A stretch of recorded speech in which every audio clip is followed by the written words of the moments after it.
AT&T is outsourcing thousands of jobs. And this is after the Trump tax cuts have led to record profits for this corporation.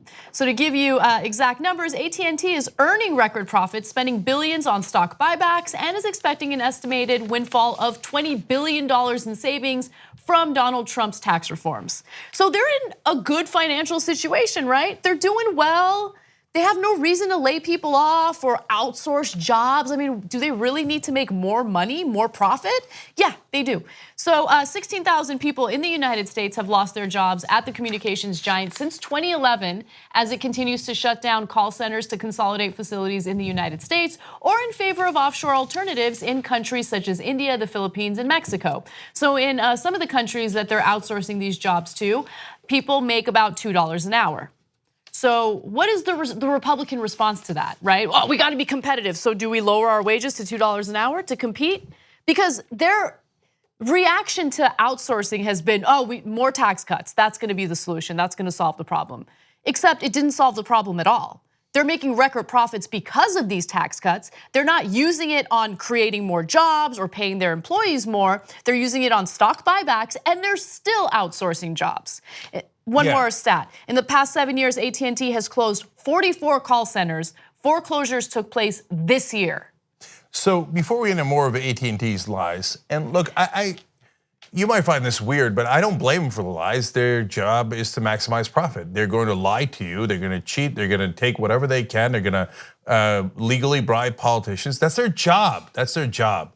So the thing that frustrates me is when people on TV pretend like corporations are humans and that they're patriotic. They're gonna do the right thing. Right, they're gonna do the right thing, that they have morals. No, it's not a person. It's a legal fiction. And it will do what it is programmed to do. It is programmed to only maximize profit. That's the only code. So it will do whatever it takes to maximize profit. So did they lie about how they were gonna hire Americans? Of course they did.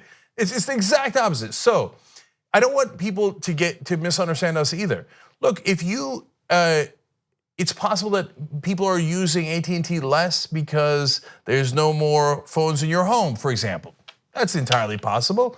And so then if you don't have enough people calling into the call centers, you got to shut them down. You can't keep them running forever if you don't have enough customers. But that is not the case. It's not the case. That they, of course, I'm giving a wild example about the home phones. In reality, of course, AT&T now has all the cell phone customers and their call centers. Internet, right? Yeah, and their call centers are just as busy as before. So it's not saying, no, you got to keep your call centers open under all circumstances. No, that's not the case. In this case, they are just as busy. Anna told you about their profits. We'll tell you a little bit more in a second. Now, and if the offshoring, I probably blame them less than other people do for that. I get it, they want to cut their costs. And here it might cost you $10, $15 an hour, whatever it costs you. And in Bangladesh, it might cost $2 or less. Then move your ass to Bangladesh and be based in Bangladesh. You want to do that? That's fine with me. You don't get to stay in the United States. You don't get to be headquartered in the United States. You don't get to take advantage of the US while shipping all of your jobs abroad to Bangladesh, India, Mexico, wherever it is that you want to ship them off to. I have a slightly different view on that. To me, you don't need to be headquartered in Bangladesh, but you don't get to take advantage of all the things that America gets to provide and then offshore the jobs and go, ha, we get to do it. Okay, you get to do it, but that doesn't mean you also get to have tax cuts. Because you said the tax cuts were for hiring Americans. That was a lie. So, okay, no problem. Offshore anywhere you like, give me back the money. Yeah, look. That's billions upon billions of dollars we have to pay as American taxpayers. They got to get the money from somewhere. AT&T's not paying it anymore. They said they did it on your behalf. What a sick joke. Now that that's absolutely proven to be a lie, okay, great, let's get the money back. Why is your taxes now down to 21%? It was at 35%. It hasn't created any new jobs. It wasn't for the American worker. It wasn't for the American citizens. It was for the executives of AT&T. So give us a goddamn money back. You outsource anywhere you like. I'm not interfering with your business. You make any decisions you like. You want to cut the call centers, that's fine. But don't do it with my money, because now we're going to have to pay those taxes. Hell no. Yeah, look, there's a number of different things going on. First off, remember AT&T is doing this mega merger with Time Warner. So this is a telecommunications company which is monopolizing the market. We already had an issue with telecommunications companies monopolizing the market. So if you live in certain areas of the country, you have no choice, you have no options. If you want internet, if you want a phone connection, you have to deal with one corporation and one corporation only. So they monopolize the market while simultaneously getting these massive tax benefits. Then they outsource the jobs to other countries, and they fire a bunch of Americans who rely on these jobs. And it's a number of different things. This is a layered issue, a layered problem. And just to give you more details on the merger with Time Warner, in the first 6 months of 2018, AT&T reported nearly $10 billion in profit as the company seeks to finalize this $85 billion merger with Time Warner. AT&T has spent $16.45 billion on stock buybacks since 2013, including $419 million in the second quarter of 2018 alone. That's the most that it's spent on buybacks since 2014. So look, the stock buybacks, the bad behavior, it was happening under Obama's watch. I'm not giving him a pass on that at all.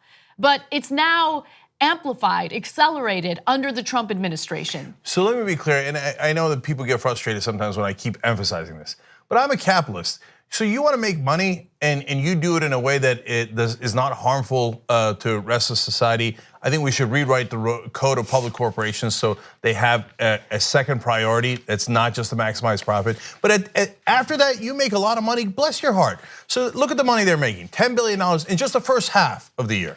So they're slated to make it about $20 billion in profit. In profit. Okay, but what you don't need is a tax cut. When you tell us you need a tax cut, otherwise you won't be able to do good business in America. A preposterous lie. Only someone who is deeply, deeply corrupt would tell you that lie. Like politicians who are bought off by AT&T and other public corporations through their donations, and people they might want to merge with, like people that run cable news stations that are owned by Time Warner, who are probably not doing this story about AT&T and how they robbed you blind. Oh, is that why they're not covering the story? It's weird. Interesting. You know what the funny thing is? You tell mainstream media that they're like, "Oh, that sounds like a conspiracy theory."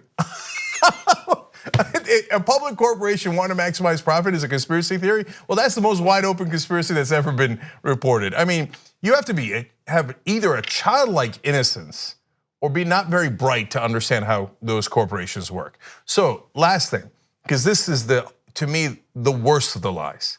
So they said, okay, look, we're giving bonuses to everybody because of the tax cuts, and they said they were going to give a $1,000 bonus to 200,000 employees. Lie number one was, no, that had been previously negotiated with the unions.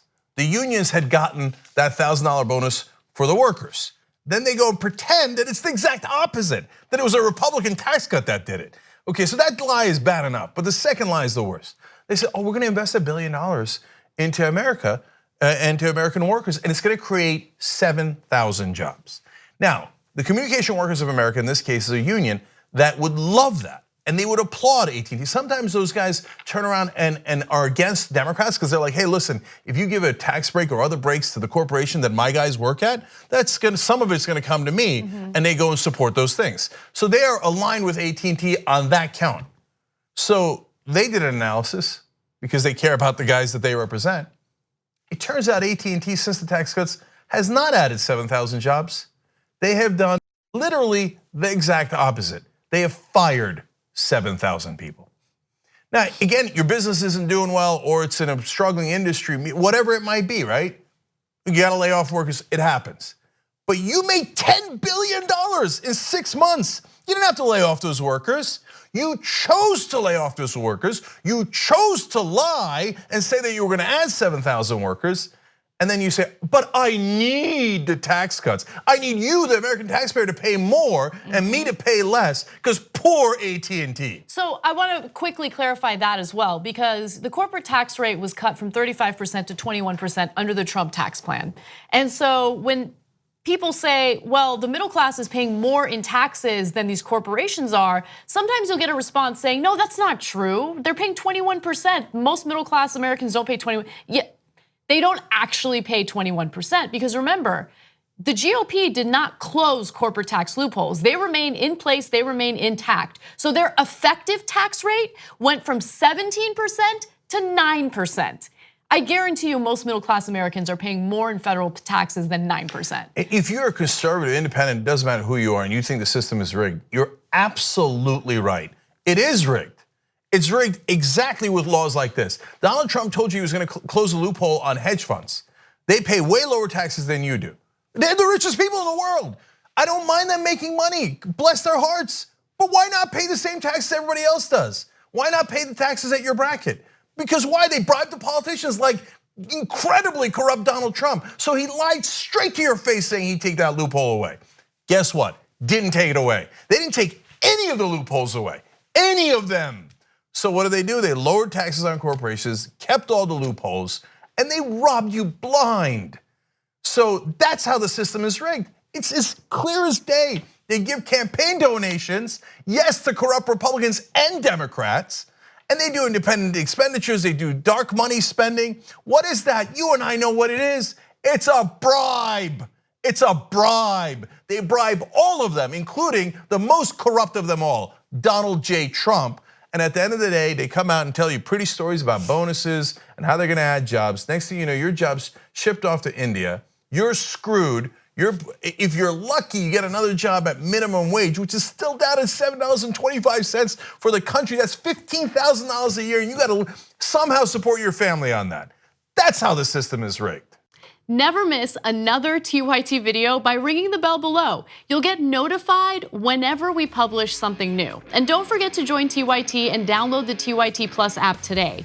Download the TYT Plus app on your phone or head over to tyt.com/join.